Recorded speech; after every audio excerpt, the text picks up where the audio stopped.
Road में खाई छी आय आ नेमो तेमो बेचे छी। आप 2 दिन पेने नहीं कहते सही नेमो तेमो हटा लो टूटेगा। रख दिल के कहीं कुछ नहीं हटल के आम जनता अपना लेबर मजदूर लगा के जना तेना करके अपन साफ सुथरा करल के है। बस तोड़ना जाने है। जय मिथिला मिथिलाक बढ़ैत डेग के संग मिथिला आवाज में हम सरोज झा अहाँ सब लोकनि के स्वागत करै छी। अहाँ सबके बता दी अखन हम गिलेशन में छी। मधुबनी अतिक्रमण मुक्त भ रहल है। ई सब आदमी देखे रहल छे जे किछ दिन से हर जगह बुलडोजर चलायल जा रहल है, लेकिन सबके निगाह कतौ ने कतौ गिलेशन में छल जे गिलेशन में ई बुलडोजर कहिया जायत और कहिया चलायल जायत। तो अहाँ सबके बता दी जे आइ गिलेशन में बुलडोजर चलल है। अहाँ सब देख सकै छी जे आबि कऽ अचानक हर जगह बुलडोजर चलायल गेल।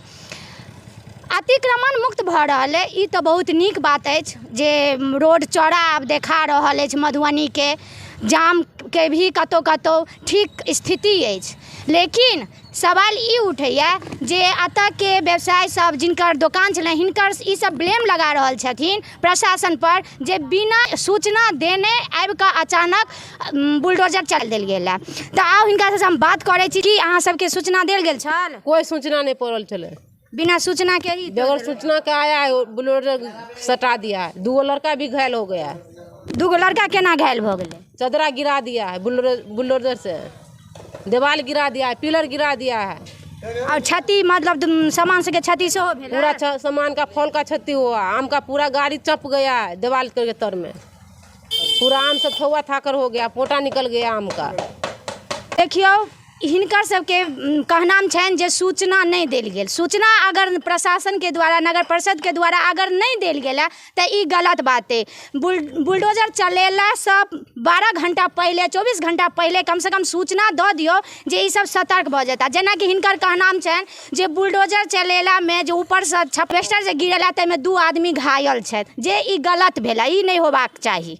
चाहै छी हम कहै छी देखियो हम मुँह माछ छी, 2 धिया पुता आगल पागल अब रोड में खाई छी आय आ नेमो तेमो बेचे छी। आप 2 दिन पेने नहीं कहते सही नेमो तेमो हटा लो टूटेगा। के बाद ये तोड़ ताड़ कर सब फोड़ फाड़ कर चलिए, ये उचित है? सब लोग शान करें। देखिए देखिए देखियो यहीं के दुकान छले। हाँ देखियो तो हमरा मुँह से मात की खेबे आ कि हम उचित मिला लेके हमरा नहीं से केना जीतते? गरीब आदमी से गोली खसा कर सबके मार। कहने नहीं छले जे दुकान हटा लिया? नहीं नहीं देल गेल? नहीं नहीं तो सएह कहै छी गरीब आदमी मर गेलै। कथी ला तोड़ दल है? कथी ला तोड़ दल है? नाला पर केने छलिए? नाला पर छले भीतर। कथी कहलिया? भीतर छले, नाला से भीतर चला तहन क्या तोड़ देला? ताला लोके छले तोड़ के भाग गए। ताला लॉक छला, बिना इन्फॉर्मेशन नहीं केने छले? नहीं है, सूचना टूटे छले त अहाँ नहीं छलिए, ताला बंद छल? ताला बंद छले। अहाँ सब देख सकै छियै जते नाला पर दुकान छले सबके तोड़ल गेला, लेकिन हिनकर सबके कहनाम छनि सूचना नहीं देल गेल। सूचना अगर देल गेल है तहन तो ठीक है, नहीं देल गेल है तो प्रशासन के गलती है। सबसे मुख्य बात हम ई कह चाहब जे प्रशासन द्वारा अतिक्रमण भेला बहुत नीक बात है, लेकिन हम हर जगह देखलिए जे अतिक्रमण जे 1 सप्ताह पहले भी भेला ओ जहिना है तोड़ फाड़ कर छोड़ देल गेलै या रोड पर तहिना छोड़ देल गेलै या ओकरा सफाई नहीं भ रहल छै।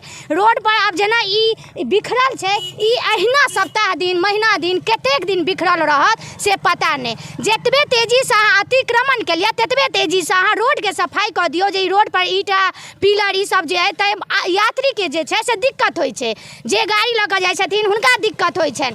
तऽ हम प्रशासन से कहब जे रोड के सेहो सफाई करू आ नाला के सफाई करू ओतबे तेजी से जतबे तेजी से अतिक्रमण के लिए। तो अहाँ सब एहि वीडियो के ज़्यादा से ज़्यादा शेयर करियो ताकि जे हम अनुरोध कर रहल छन प्रशासन से ओ हुनका तक जाइन। एहि खबर में एतबे, फेर दोसर खबर में नया मुद्दा के साथ अहाँ सबके सामने हम रूबरू है। धन्यवाद।